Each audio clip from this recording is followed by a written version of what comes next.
हरिओम. लाओत्सेचा ताओबोध योगदास श्री जयगणेश जोशी यांचे प्रवचन. कर्तृत्वाचा अहंकार. लाओत्से ओवीत पुढे सांगतो की तो सर्व काही करतो, परंतु त्याचा अभिमान बाळगत नाही. विश्वात जे काही आत्तापर्यंत घडले आहे, विश्वात जे काही आत्ता घडते आहे आणि पुढे भविष्यात विश्वात जे काही घडणार आहे, ते सर्व ताओच करत असतो. विश्वात उत्पत्ती, स्थिती, लय ताओमुळे होत असतो. ताओ नसेल तर हे विश्व नष्ट होईल. ताओ विश्वाला कारण आहे, तोच त्याचा विधाता आणि शास्ता आहे. ताओशिवाय विश्व अशक्य आहे. तरीही ताओ याचा जराही अभिमान अहंकार करत नाही. ताओ याची फुशारकी करत नाही की हे मी केले. तो सदा मौन आहे. एवढे सर्व करूनही तो अकर्ता आहे. सर्वापासून अलिप्त आहे, सर्वाला साक्षी आहे. तोच सर्व काही करत असल्यामुळे तोच त्याचा सर्वात मोठा उपभोक्ता आहे. आणि तरीही तो निर्विकार आहे. सर्वात असूनही कोठेही नसल्यासारखा आहे. सदा सर्वत्र अदृश्य आहे, अव्यक्त आहे.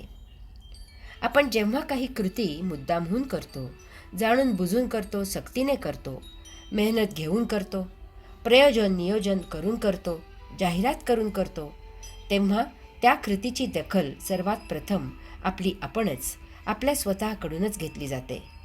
कारण अशा वेळी ती कृती होत असताना सर्वात जास्त दक्ष, सर्वात जास्त सावध आपले आपणच असतो. त्यानंतर इतरांचे लक्ष तिकडे जाते किंवा जातही नाही. यामुळे आपल्यात त्या कृतीची प्रतिक्रिया उमटते की हे मीच केले. हाच अभिमान असतो, अहंकार असतो.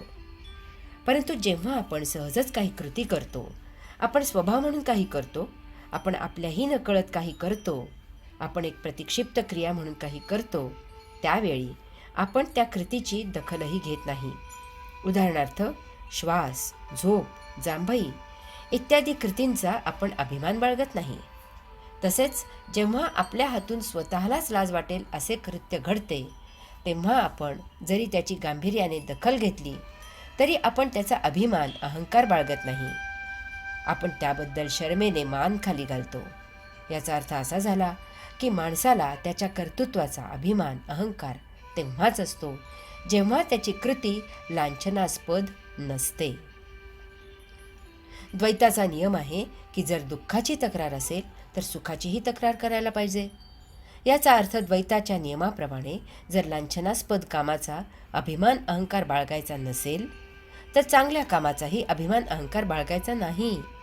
दुसऱ्याच्या कर्तृत्वाचा अभिमान अहंकार बाळगायचा नाही तर स्वकर्तृत्वाचाही अभिमान अहंकार बाळगायचा नाही. ताओचा आदर्श ठेवून कधीही कशाचाही अभिमान अहंकार बाळगू नये. त्यायोगे आपण सदा ताओच्या सन्निध असू. जो जे वांछिल. लाओत्से सांगतो की तो सर्वेश्वर असूनही तो कोणालाही नियंत्रित करत नाही. ताओ सर्वस्वाचा मालक चालक आहे. तोच या विश्वाचा अध्यक्ष आहे. तरीही ताओ कोणालाही नियंत्रित करत नाही. ताओने सर्वांना स्वातंत्र्य दिले आहे.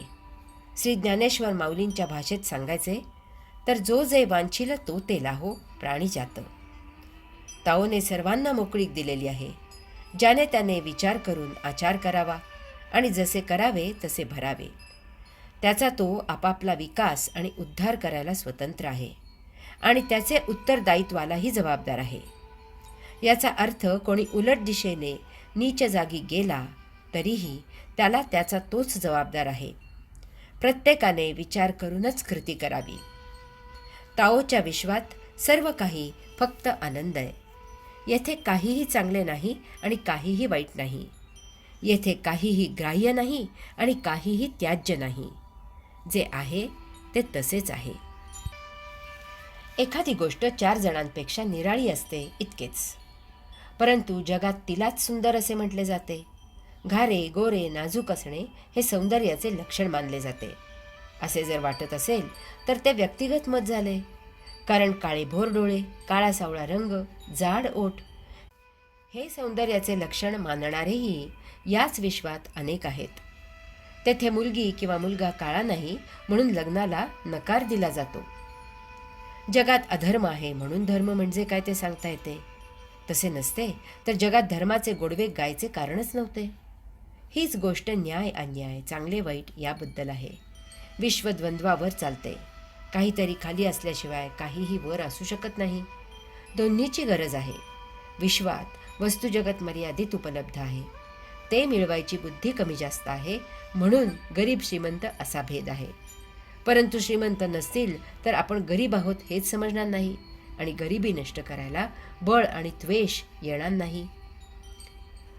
ताओ सर्व काही मूलभूत वस्तू जगत निर्माण करतो, त्याच्या वापरासाठी ऊर्जा देतो, ज्याचे त्याने श्रम घ्यावेत आणि त्याचा उपभोग घ्यावा. यातील लीला ताओ साक्षी राहून पाहतो. माता पित्याने संततीला मूलभूत सुविधा पुरवाव्यात आणि तेथून दूर राहावे, त्यातच गोडी आहे. समर्थ रामदास स्वामी सांगतात की विचारल्याशिवाय सल्ला देऊ नये. ताओ ऊर्जा पुरवतो, ज्याचा त्याने सुयोग्य उपयोग करावा. सुयोग्य काय ते ज्याचे त्याने ठरवावे. ताओ त्यात लक्ष घालत नाही. त्यामुळे ताओ असूनही जगात दुर्जन का आहेत हा प्रश्न विचारू नये. भगवंत श्रींनी गीतेत हेच सांगितले आहे. ऊर्जा पुरवलेली आहे, त्याचा भावनाविवश न होता योग्य तोच वापर करावा. तेथे कचरू नये. गुरुचा उपयोग दिव्यासारखा करावा. मार्ग ज्याचा त्यानेच चालावा, तरच विश्वलीला अनुभवता येईल. आयता घास घशात येण्याची वाट पाहू नये. हरि ओम.